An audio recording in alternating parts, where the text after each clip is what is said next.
The spinning effect was complicated. What is one of the most important abilities of a superhero? Well, flying and possessing incredible speed are pretty cool.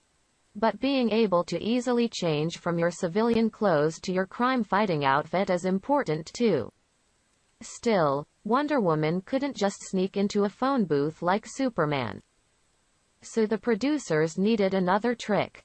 And they finally came up with the solution.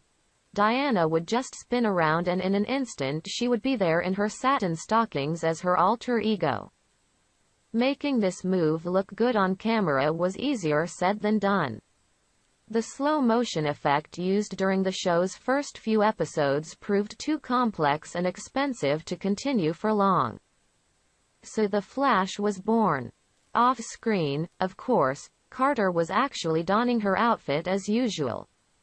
You should also know that the lapse trick was actually Carter's idea.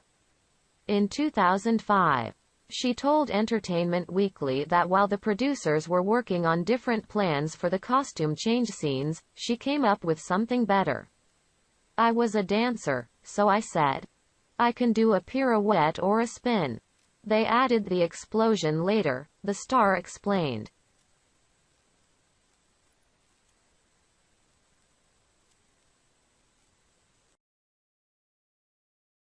Colors are important. Carter isn't the only Wonder Woman to grace the screen, of course, though some consider her the best of it.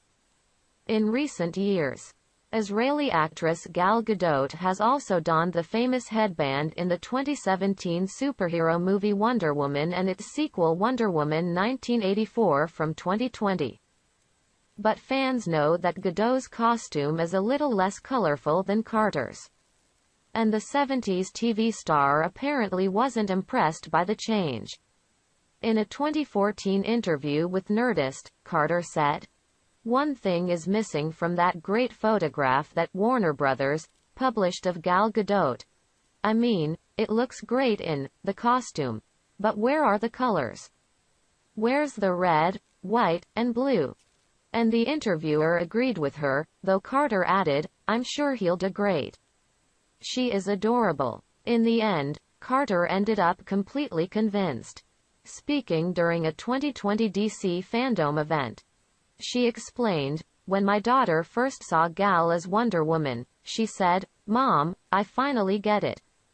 I finally understand why everyone idolizes you. I finally understand what Wonder Woman means to everyone. And that's my daughter. That is my flesh and blood. So thanks, Gal. Thank you, director, Patty Jenkins." Carter hated being a pin-up girl. There was no denying that many viewers were drawn to Carter as Wonder Woman. But the actress was not happy that her attractive appearance was the main focus of attention. In 1980, she told Us Weekly, "She never wanted to be a sex object to anyone but my husband. I never thought a photo of my body would be posted in the men's room," added Carter. "I hate that men look at me and think what they think. And I know what they think. They write to me and tell me." Worse still, Carter once found a peephole in her dressing room. Fortunately, the man responsible for her disgusting invasion of privacy was fired from her. And in 2018, Carter recalled the sexual harassment she had faced as a television star. Speaking in the wake of the #MeToo movement, she revealed to the Daily Beast, "I defended myself against my share of unwanted attention and I've been scared. But if a man tried something, I'd say, 'Are you kidding me? We were women of women's liberation, burn the bra. We were not going to accept any shit from the people.'" Diana had to wear a helmet. Wonder Woman's closet also contained a stunt suit that was worn if Diana was riding a motorcycle. This outfit was accompanied by a helmet and goggles. Despite the fact that Diana was practically indestructible. Strange, don't you think? But there was good reason for the use of that safety gear. The kids were watching, you see. And her heroine needed to lead by example. Child safety groups have long campaigned for movie and television characters to wear protective clothing. That way, the message is sent to children that they should do the same. And Diana was cautious even when she was on 4 wheels instead of 2. Yes, she also had a helmet on while she skated, as well as a pair of elbow pads for her arms. Carter kept some of the costumes. If you had played one of the most iconic heroines in television history, you would like to take home some of her clothes, wouldn't you? Well, at least that's what Carter did.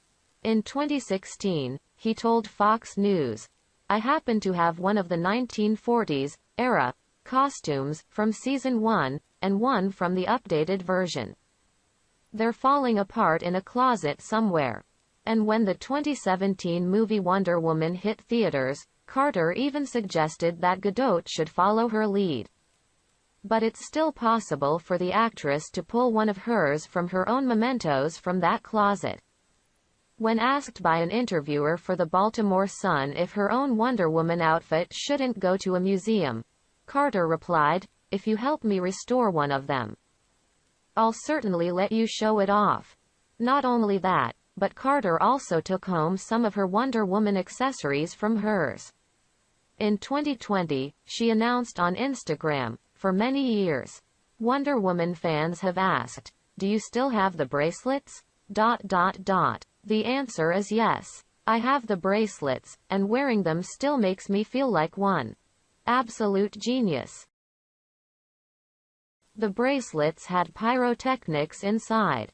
Every time Wonder Woman needed to block a bullet, special effects had to be used on the screen. And since this was before the days of computer-generated imagery, CGI, the filmmakers had to turn to real-life technical wizardry. Inside the stars of Diana's bracelets were small pyrotechnic objects with connecting cables attached. So when sparks were needed to fly, she simply pushed a button. However, this method was not without its flaws. Keeping a remote out of sight is quite tricky to begin with. Meaning viewers of the show with the sharpest eagle eyes may have seen the device hidden in the palm of Carter's hand. And while the effect certainly looked astonishing, it was also apparent that it was quite risky to achieve.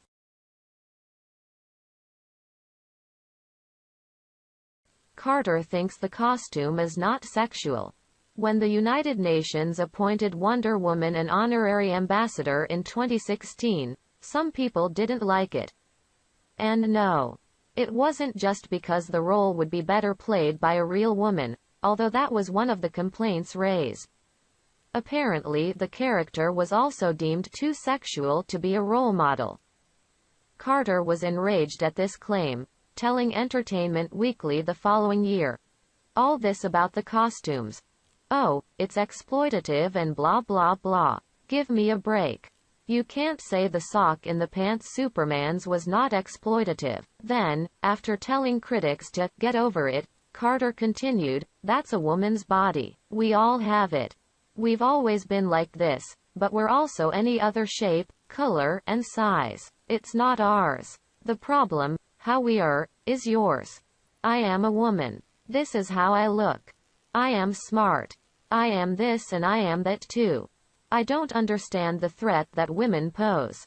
And Carter has also championed other costume-wearing actors. When James Cameron criticized Gal Gadot's version of the character for wearing a heavier and more tight outfit, the actress took to social media to send her own rather disgruntled message to the director of Avatar. Speaking directly to Cameron, Carter wrote emphatically on Facebook, "You may not understand the character. I certainly do. Your bully taunts of a brilliant director, Patty Jenkins, are misguided. This movie, Wonder Woman, hit the mark. Gal Gadot was great. I know, Mr. Cameron, because I've played this character for over 40 years. He hurt us and he wasn't with us.